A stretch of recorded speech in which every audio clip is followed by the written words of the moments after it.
So this is the engine bay uncovered right now. So what I'm going to do first is I'm going to take an air compressor and just going to blow everything out of here, out of the area that is loose and that can possibly fall in when I expose this area here. So what I'm first going to take off is I'm going to take off the air filter housings. So disconnect from here, remove this tubing, disconnect this plug. There's a tab right here. I'm going to take this off, and I'm also going to do the same to the other side here. And disattach any tubing that's associated with it. Go from there, take off the plug, take off the housing, and I'm going to take off the rear diaphragm casings. There's 3 screws to it.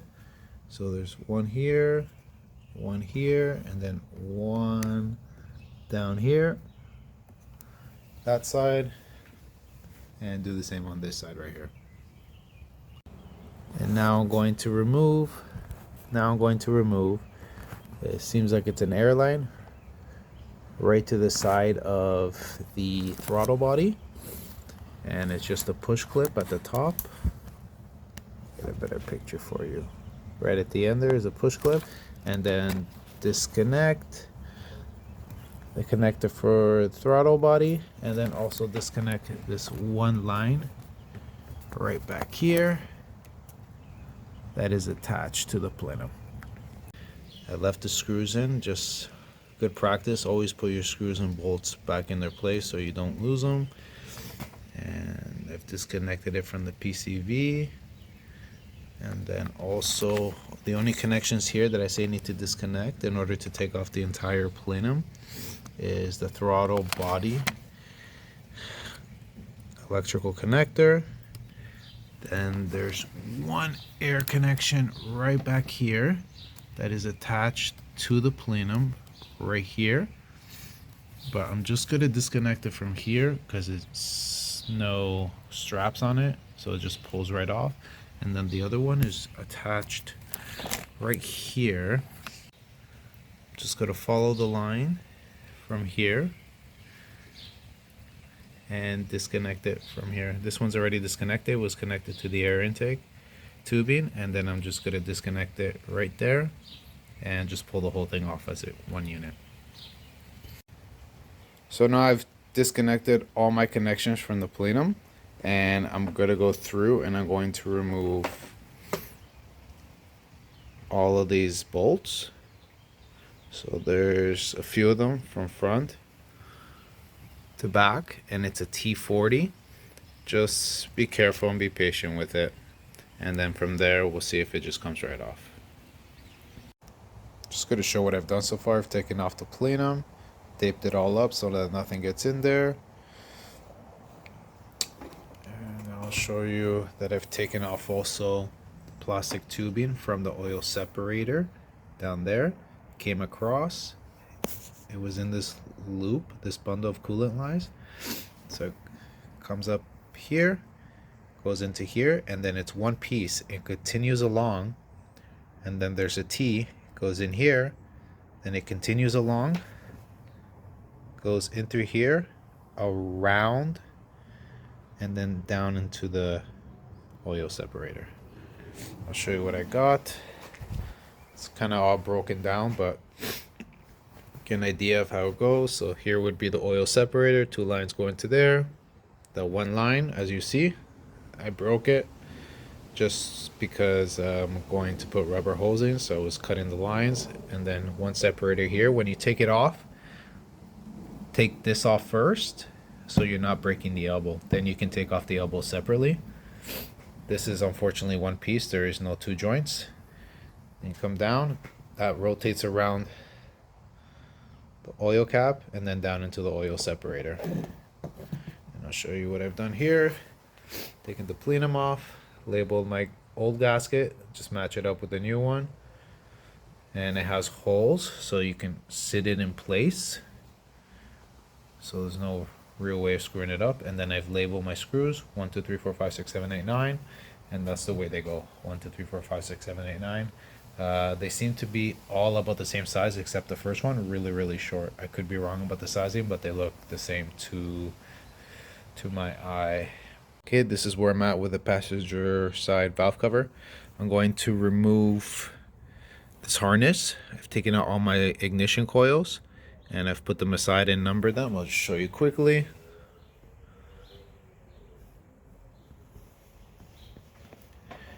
Cables are off. Just be careful with these tabs. I've broken two. They're so brittle. It's pretty much luck.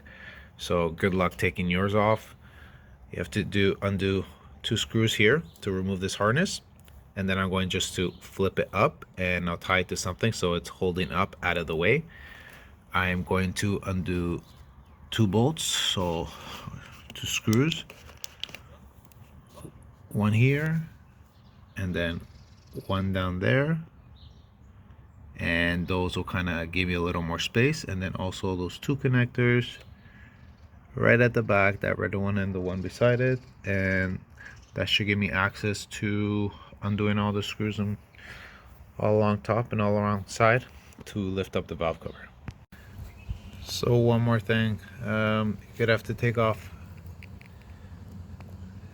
this that is attached to the valve cover. So there's 1 screw here, 1 screw on the other side, and take off this plug. All screws are loosened, and now I'm just lifting the valve cover off of the cylinder head.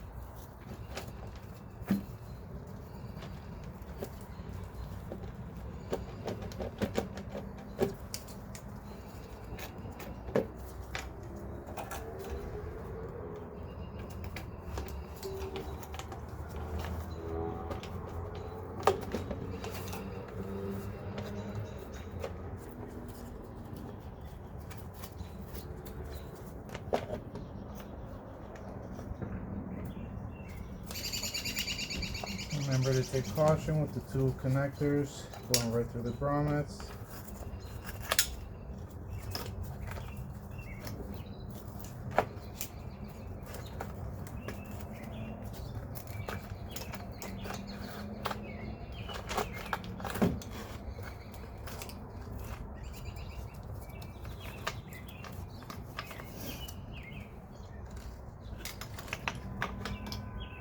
Valve cover removed.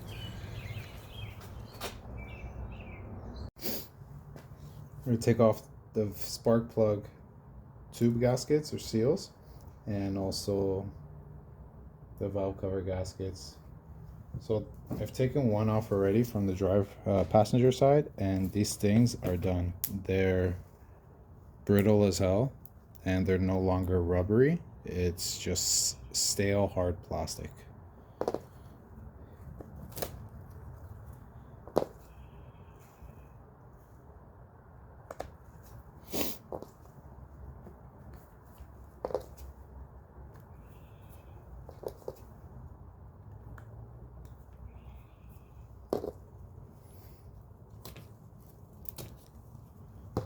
Same thing with the gasket. It is plastic and no longer rubbery.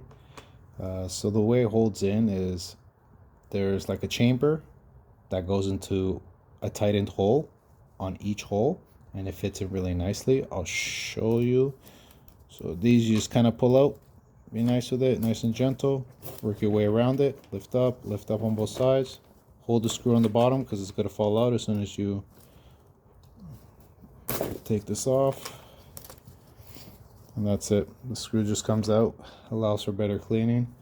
So this is the chamber where the actual gasket sits into, so that when you're putting your new one on, you have no concern of your screws falling out of place in all your holes because they're being held in by the actual gasket. So I'll just show you a quick view. So when you're putting it on, the new one, you're just going to put this in and you're just going to force it in. This will be much easier on the newer one because it's very rubbery and very new. Just push it in and it just sits there like that in its hole and it won't fall out. And that's what you're going to do for all of them, and then obviously seat them in all along the lines. So I'm just going to take this one all apart, and I'm going to clean this all up with brake cleaner, and I'll come back after that. So I've given the inside of the valve cover a cleaning with brake cleaner, cleaned all the grooves, and I've cleaned all the screws as well. So now I'm just going to show you how I'm going to put on this gasket. So I'll just start at the corner.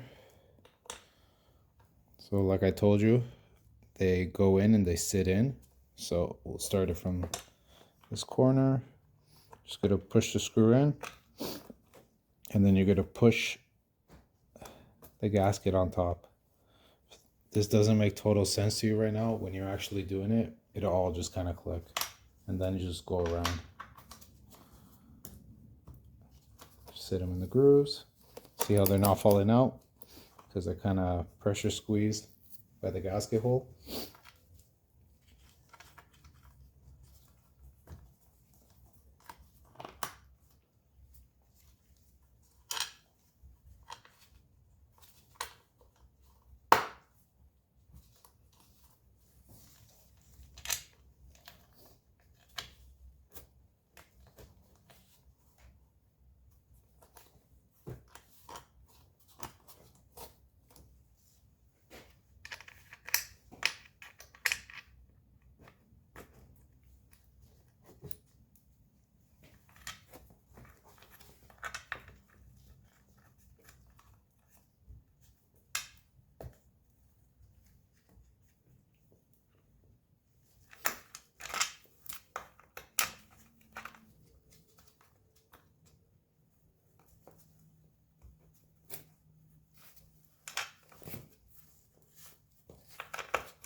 That's all it is. I'm putting on the spark plug tube seals, the gaskets right now. This is the part number.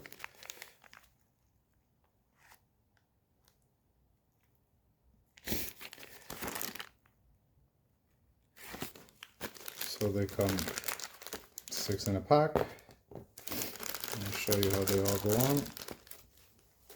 Very straightforward, as you can see, very pliable, very rubbery in comparison to the other ones that were just rigid and hard as hell. These just go on very easily. You just put them in the grooves. They have grooves on them.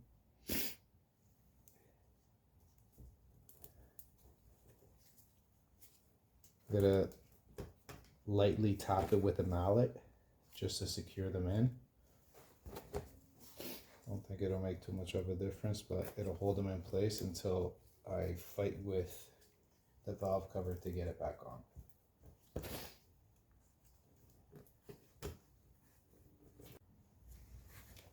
I've given the surrounding area at the bottom of the valve cover here a wiping with brake cleaner, also the spark plug tubes around them. You just want to clean and debris free area to put the gasket back on.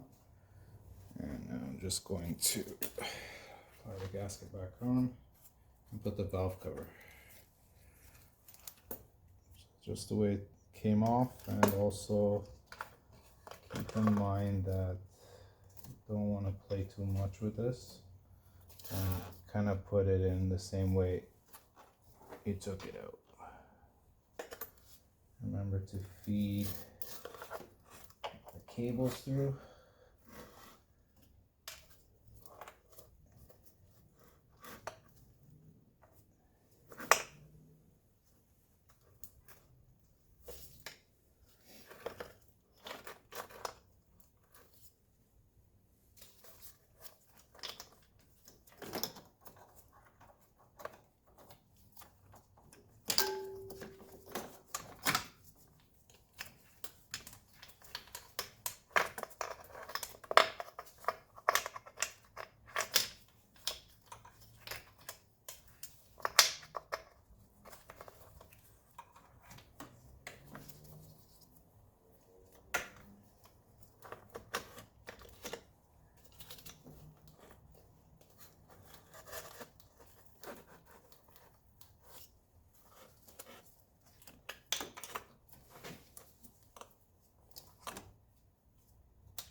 remember to keep all your corners lined up.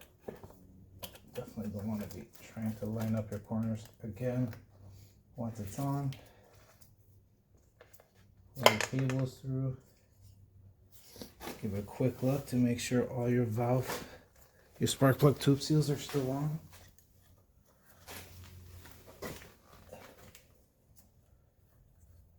A couple of screws here that you take off to hold some brackets. You can kind of grab a hold of those to help you guide it in.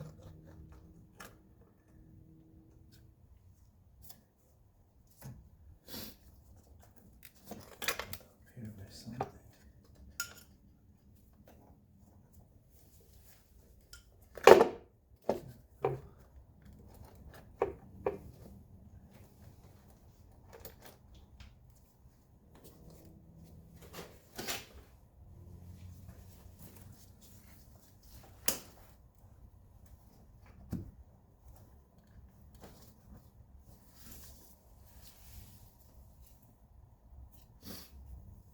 You kind of put your fingers in and tell that your spark plug tube seals are still there.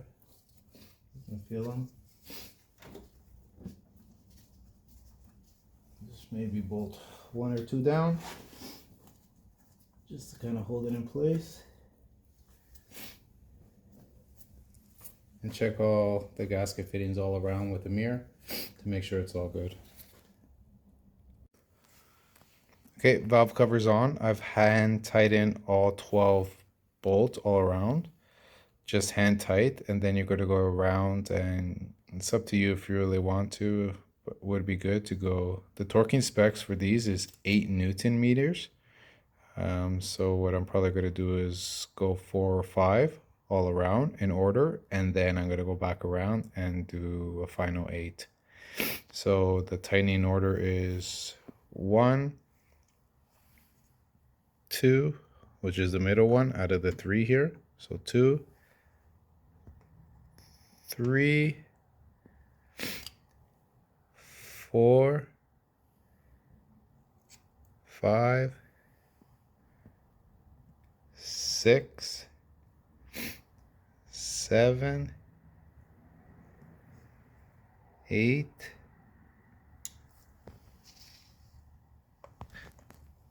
9, 10, 11, and the last one is just hiding here, 12.